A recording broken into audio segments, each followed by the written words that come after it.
Welcome to this week's episode of We Need to Talk. Today we're talking about imperfection and embracing who you are. It's pretty much a review of this book, The Gifts of Imperfection. Letting go of who you think you're supposed to be and embracing who you are by Brené Brown. She got a bunch of letters after her name. PhD, LMSW. Important. That was just licensed mental health mental health social worker. But don't mind that. Anyways, so the first quote in this book is one of those snap your fingers to the quote. Owning our story and loving ourselves through that process is the bravest thing that we'll ever do.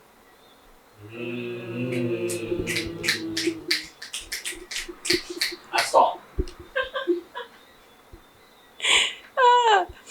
Okay, so this book was written from like a cultivation of interviews from like thousands of men and women that researcher Brené Brown.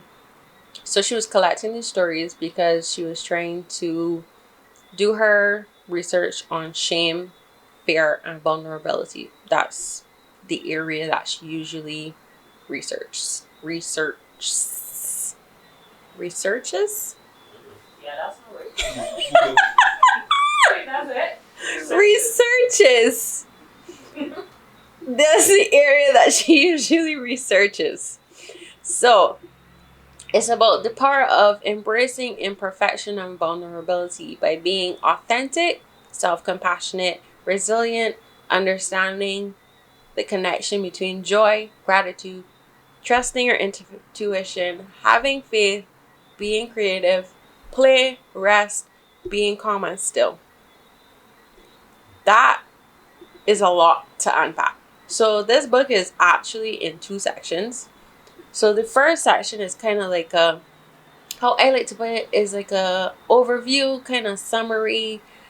It's still very in-depth and defines things and goes into those topics, and there are a lot of snap moments. But then the second part of this book is guideposts, is what she calls them.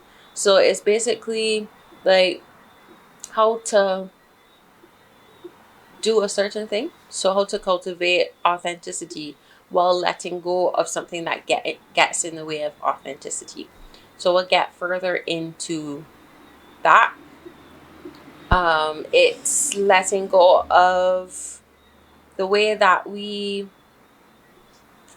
want to be perfect, constantly thinking about what people think about us, numbing ourselves to avoid fear, hopelessness, powerlessness, letting go of the need for certainty, comparison, exhaustion as a symbol, productivity as self-worth, letting go of anxiety, as well as self-doubt, and those supposed to. So like, I'm supposed to be this, I'm supposed to do that. She breaks it down into do's and don'ts. So when she was doing the research, it was like a list of you should do this to cultivate a wholehearted lifestyle, and you shouldn't do this. And it's the type of book, like when I'm saying this, it sounds like boring researcher stuff, but she actually does it in a very anecdotal way where she's telling her story of her literally going through it and being like, okay, I'm doing all this research, I'm trying to do a book, I'm trying to show people this stuff, and basically every single thing that's on the don't list describes me. And then she ended up going to therapy and looking at the topics and how they apply to her life and wanting to get more of the do's list. So essentially, while reading and listening, because I listened to the audiobook and read it at the same time, just for ADHD purposes. But needing to start worrying more about how I feel versus what people think about me, and feeling like a failure and feeling if the world is judging me, etc. So reading this, I've actually tried to read this multiple times. No, one time.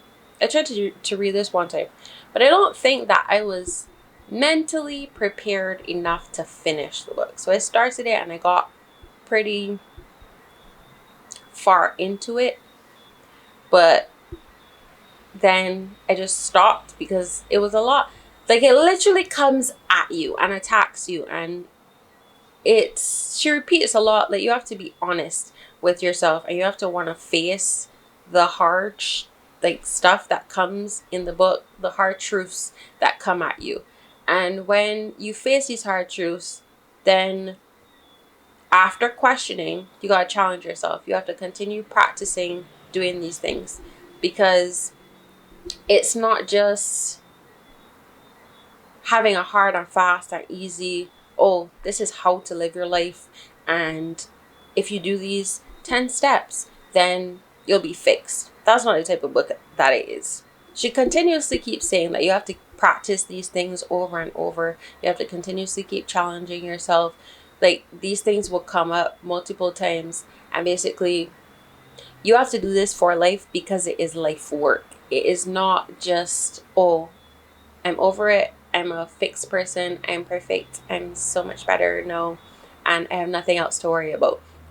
It's literally just how do I get through life and cope and be better for it.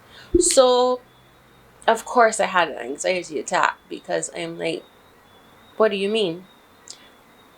Can we not just do the hard and fast and easy and let's get this over with? Because I'm a perfectionist myself, which she challenges, and I would just like, just tell me what to do so I could do that perfectly, and then I can be great. I can be perfect. I can be awesome, and then I won't be stressed about other things. But that literally defeats the purpose of the book. So I had to say, okay, we're gonna let her attack you in this book, and we're just gonna take some deep breaths, and we're gonna learn how to cultivate a wholehearted life with the do's list, and try to let go of the don't list. So she begins with the concept of digging deep. And when we hear digging deep, we usually associate that with, I'm exhausted, life is super hard right now, I'm gonna push through, and I'm still gonna do whatever it is so that I could prove to the world that I'm perfect and I can just push through. But her redefinition of digging deep, she actually makes it breaks it down into an acronym, which is deliberate in your thoughts and behavior. For D, I, be inspired to make new and different choices. G, get going and take action. So digging deep is something that you can use to refill your cup and inspire you, rather than mindless scrolling. And she brought that up because, let's backtrack a little bit. She shares a story about how she calls it the 2007 breakdown spiritual awakening that she had while she was trying to write this book. This book actually came out in 2010, but then she had a 10-year anniversary version of the book that is slightly different, and that's when the audio version came out of the book. It's like a few words change, a few references change, obviously because it's 10 years later and the references put in the 2010 book don't apply. One, because when she's using personal stories, the age of her children changed and some things are just taken out and some things are put in. Anyways, so when she's talking about digging deep, she's saying, don't push through. Be more mindful and deliberate about what you are doing. And at the end of each guide post, which is in the second section, she has how you can dig deeper, and then there's a section for writing notes of how can you dig deeper in your life. But we're not really going to touch on the second half of the book that much. I'm gonna give you a few snap moments near the end which come from the second section, but I mostly want to talk about the first section because the first section really resonated with me. That was the point where I was like, can you stop attacking me, please? Can you just give me a second to just breathe, because the first chapter, I was like, okay, anxiety attack, anxiety attack, anxiety attack. Let me put this down for a second and then come back, because I don't like this. I don't like this feeling of being pushed. It's like a therapy session. You get pushed and it's in a healthy way and a good way, but then sometimes come out and you're like, wow, we gotta not do that, but I needed to do that. So in the second section, I guess I wasn't feeling as called out anymore and I was embracing it. So I was just like, I'm not gonna underline as much. Like, let me show you. Can you see? Yeah. No. Oh yeah, yeah. Wow, yeah. I see. Yeah, Let's do a close up. yeah. There we go. Yeah, got it. The amount of orange that is in the first section of this book, you would swear that I was just going through a textbook during secondary school where I had to make notes, because I was just underlining and writing in margins, and I am not that person. I hate writing in books. But in this one, I was really like, yeah. So she begins by talking about courage, compassion, and connection. Courage, compassion, and connection. Like, even just listening to the words, I already know that you about to attack me. And darn right, Brene. If you're liking this episode, please like, subscribe, press the bell notification, share, and comment. But all right. So she talks about Brene. Brene is the author of the book that we're talking about. See, Jabari doesn't keep up with the episodes that we're doing. We talked about this before, but he just wasn't, paying attention. All I heard was no. Okay. All right. So she talks about how we let shame control us, and shame hates it when we talk about what we're ashamed of. So when we connect and we reach out to people, shame loses its power. So if you're embarrassed about something, if you're ashamed of something, usually when you share your story, when you share what you're going through, and she also actually mentions sharing it with the right people, but more so of, you can't share everything with everybody. You share with people who allow you to be vulnerable and who won't judge you or convince you that you're the bad person in a situation, or someone who makes you feel like if you're alone and that it doesn't happen to them, so they don't understand, or someone who makes you feel like, okay, I'm uncomfortable with this, so let's just take away the blame and put it on somebody else, or even somebody who minimizes and doesn't want to acknowledge the shame that is going on. So they'll be like, oh no, that wasn't that bad. Or even those people that like to try to one up you and be like, you think that is bad? Guess what happened to me? So for those people, you obviously don't want to share with those people, because then that's not giving you what you need. Shame and the vulnerability is about sitting with the discomfort and having that person be empathetic and compassionate and sit in those emotions with you, share their experiences without the whole one-up thing, but being like, you know what, that's relatable. I understand that. I've been there and I understand why you feel the way that you feel. We're not gonna run from these emotions. We're gonna embrace these emotions and move on from it. So when talking about courage is about putting our vulnerability out there and being brave enough to ask for what we need. So when we're ashamed, we're really not gonna downplay being upset about something. So like, we usually have that shame where it's just like, okay, if I was happy about a interview, I was really excited about something potentially happening, then the shame will get to us and be like if it didn't work out, it would be like, okay, well, I'm gonna downplay it because I want to diminish the pain that comes after with the shame. And the first little snap was, when we downplay it, it doesn't diminish or take away the pain of disappointment, but it also diminishes the joy when it does happen. So we're not gonna feel any less pain when we downplay how excited we are about something, but it has a negative effect of when you're trying to be positive, because if it does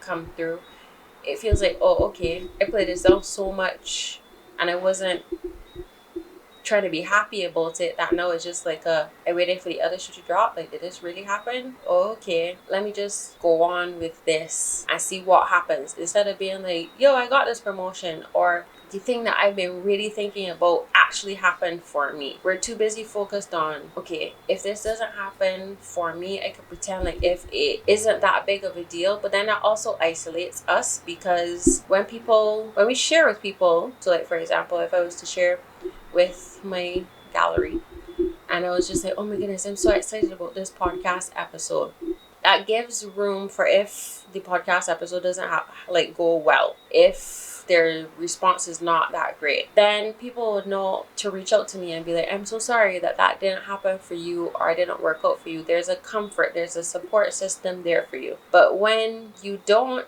do that, when you downplay, then people just think, okay, that didn't affect her that much, she didn't really care about it that much. And now you're dealing with that by yourself because you were just downplaying all of it. And let's pause for a minute and let that sink in, because I'm notorious for doing that. Like, I will just be like, okay, if I downplay it, I'll lessen the pain. I don't have to be as sad. But that's not actually true. I'm still as sad when things don't work out or someone doesn't come through with something. I still feel the same sadness. I sometimes even feel even more sadness, and I didn't stop anything from happening. I just caused myself to worry more, to stress more about it. Before, I isolated myself and I really didn't give myself the support system that I needed. So then we talk about compassion, and she's speaking about not letting our first response be to protect ourselves or someone that we care about by looking for something or someone else to blame. So when we're honest about how when we shut down and we face the darkness, we can be present and recognize our shared humanity, meaning that we all struggle with everything that is going on. Like, we all share certain struggles. A lot of us go through the same things. And instead of trying to be like, oh, no, that's okay, that's not your fault, this is whatever else's fault, and we actually just face the darkness and just be like, okay, this sucked, it was awful. We all go through it and it doesn't feel nice. We can accept ourselves and be compassionate with ourselves when we do that. She also connects compassion to boundaries. And if you hold people accountable for their behavior, it doesn't mean that you're shaming them or blaming them.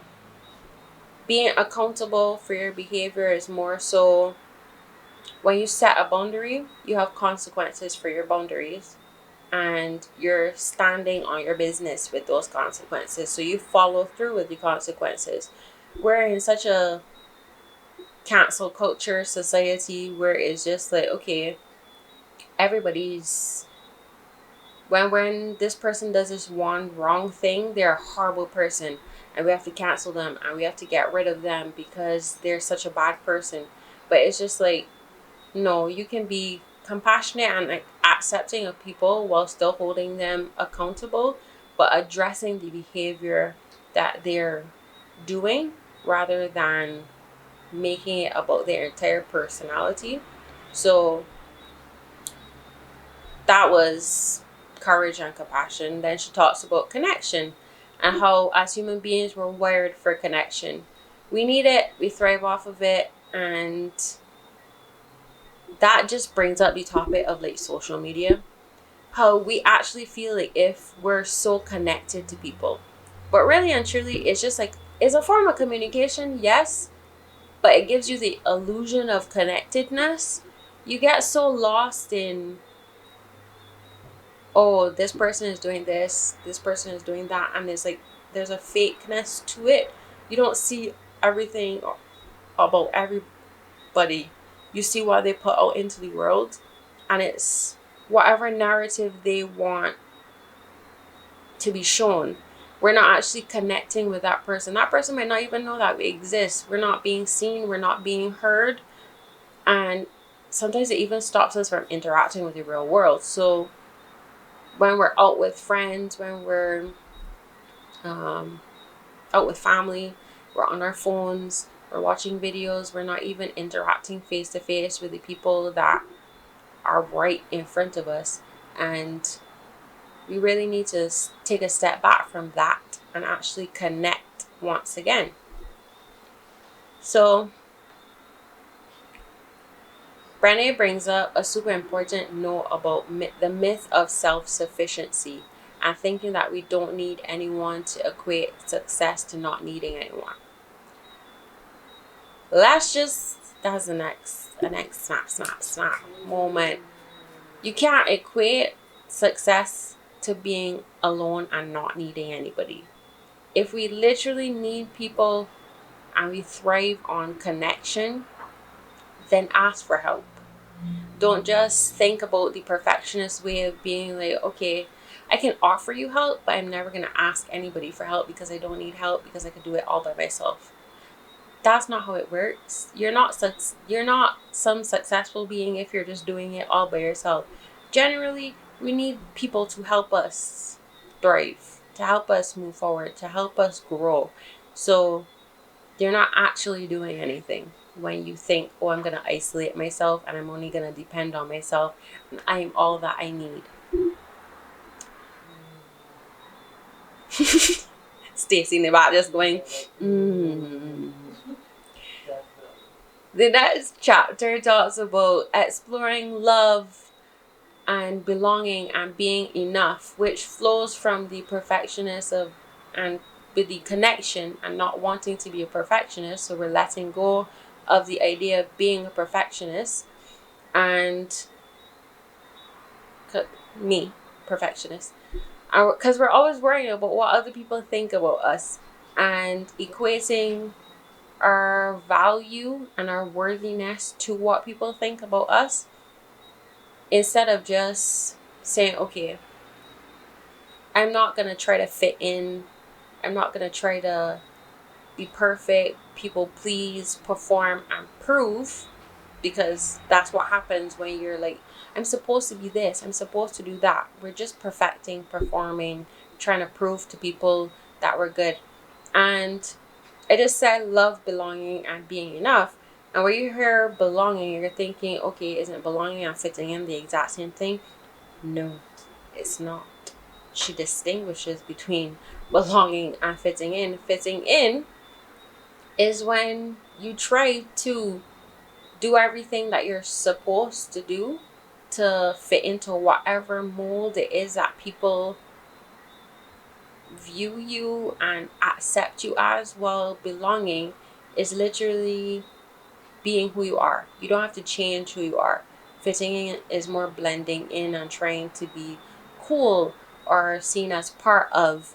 And belonging is, I don't need to change myself to fit, to just be a part of groups. I can just be who I am, and if people accept me, they accept me.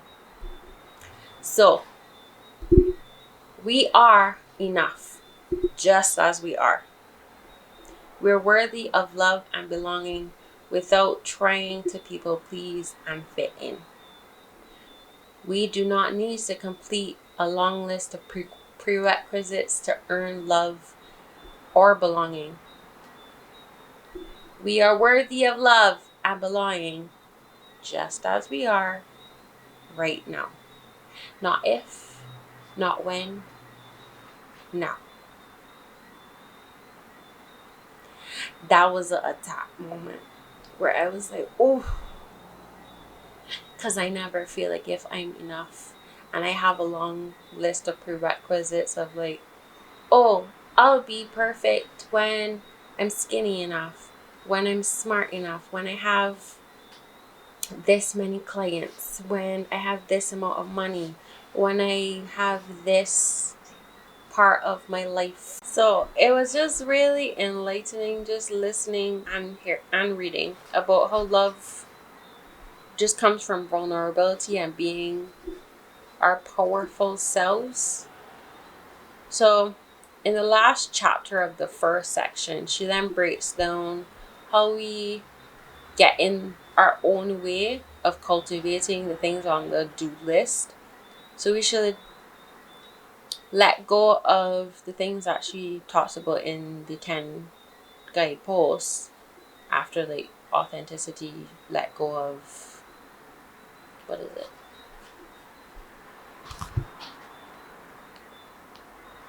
letting go of what people think, etc.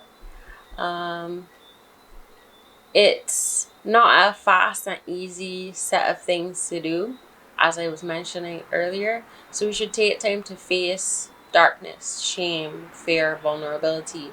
Instead of numbing those feelings, we have a tendency to want to numb whatever pain comes. And I also related to that highly.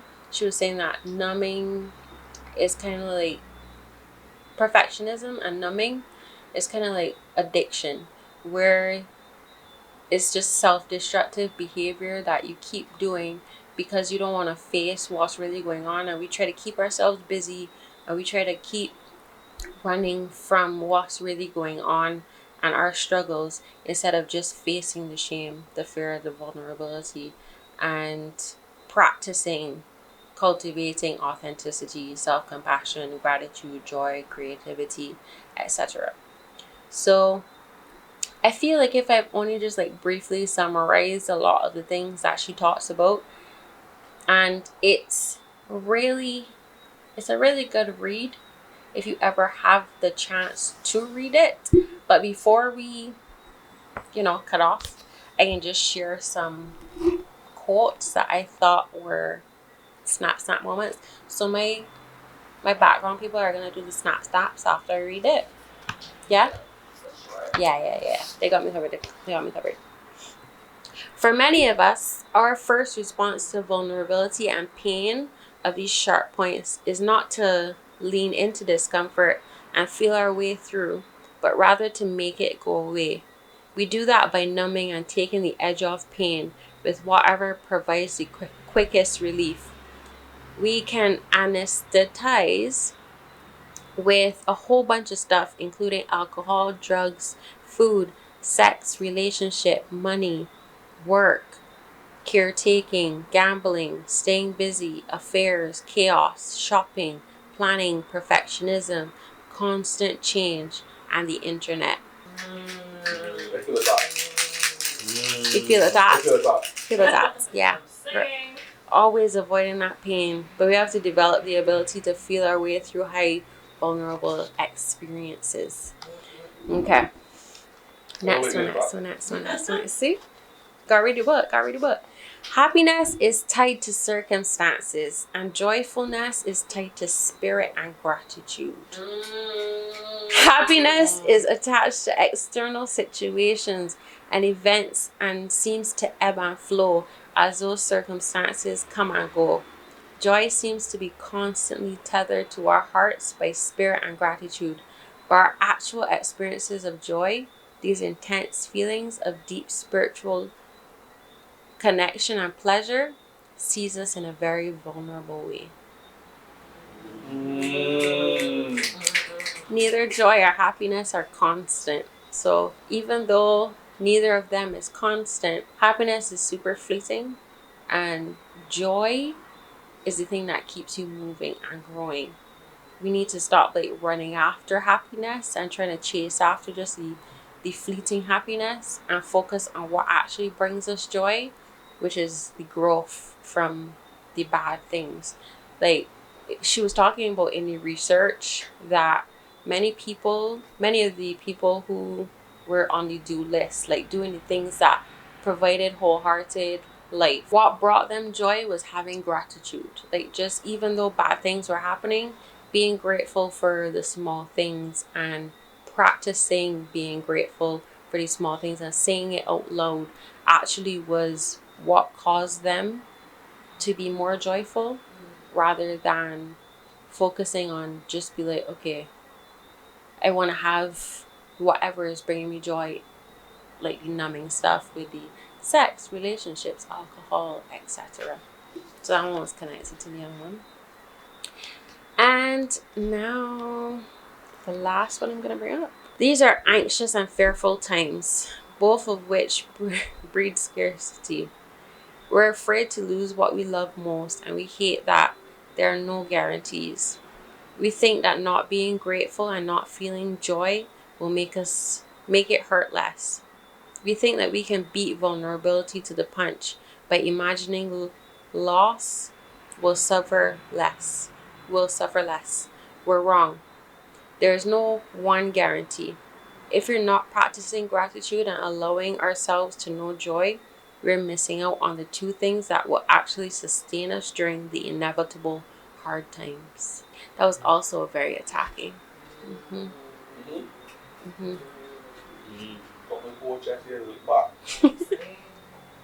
So we have to use the fear of darkness as my note. We have to use the fear of darkness when we feel things are too good, and a chance for gratitude and not a warning sign. The reason why I made that note was because it was just like she was talking about sometimes when things are going well, we start to be like, oh gosh, this is a warning sign for something bad that's going to happen.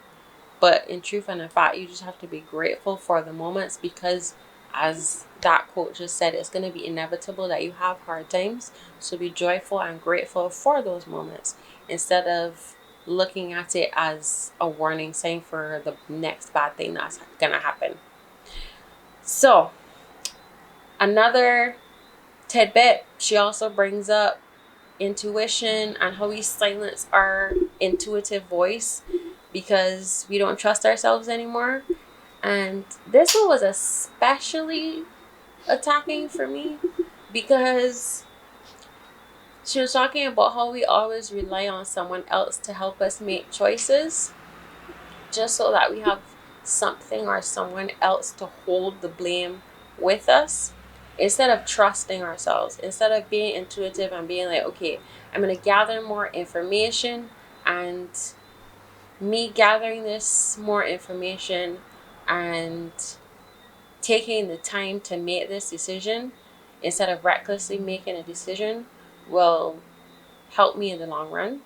Because sometimes we feel like if we take too long with a decision or to figure out more information, that's going to take us away from that initial like, oh, I want X or I want Y. And then when you're trying to like make that decision, you're just like, oh no, it can take me away from the choice that I really want.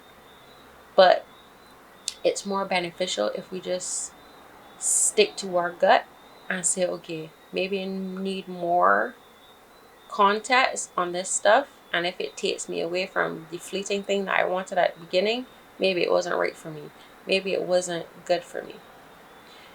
So to wrap it up, she shares so many beautiful messages about being calm, still, that we need rest, that we need to play, that we need to choose creativity, laughter, singing, dancing, on and on and on. There's so much packed into this book. It's crazy. It doesn't even look like that, but every single page is just full of slaps in the face. Yep, we can call it that.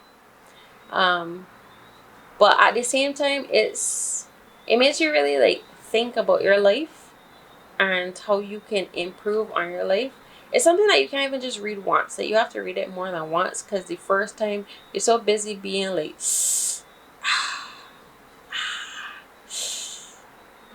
that is just like you don't really take in all the great information that it has.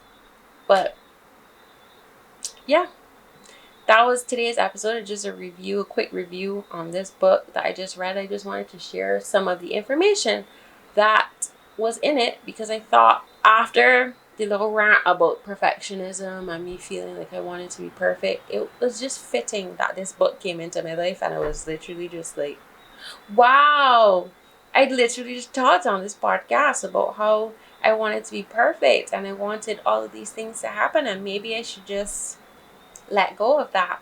And then the book came and I was like, and I saw it again, because remember I tried to read it before, but I saw it again and I was like, ooh, let me pick this up just for a little quick read. And then it was more than a little quick read.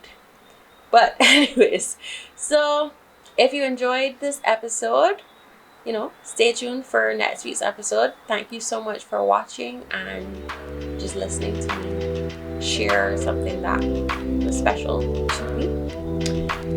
See you next week. Bye. Bye.